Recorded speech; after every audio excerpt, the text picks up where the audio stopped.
Good afternoon. At the top and all new at noon, notorious Mexican drug lord Joaquin El Chapo Guzman will spend life behind bars. A federal judge in Brooklyn handed down the sentence earlier today. Channel 5's Michael Scott joins us from the Channel 5 News studios with more. Michael. Dina, right before he was handed down his sentence, Joaquin El Chapo Guzman complained about the conditions of his confinement and told the judge he was denied a fair trial. He also said this to U.S. District Judge Brian Cogan: "My case was stained and you denied me a fair trial when the whole world was watching."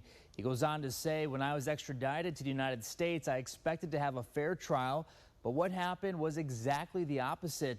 This was all through an interpreter. Guzman was sentenced to life in prison without the possibility of parole. This happened in a New York City courtroom. This comes after a guilty verdict back in February. Prosecutors say evidence showed that under Guzman's orders, the Sinaloa cartel was responsible for multiple murders and smuggling tons of cocaine into the United States. His trial lasted for 11 weeks. Now, the big question is, where will Guzman end up in prison? Remember, he escaped from Mexican prisons, and this whole time while he was in the United States, authorities kept him in solitary confinement in an ultra-secure unit in Manhattan. He's been under close guard 24/7. Experts say more than likely he will end up at the federal government Supermax prison in Florence, Colorado.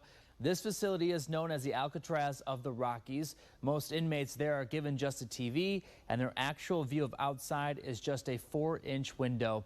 In the studio, Michael Scott, Channel 5 News at noon.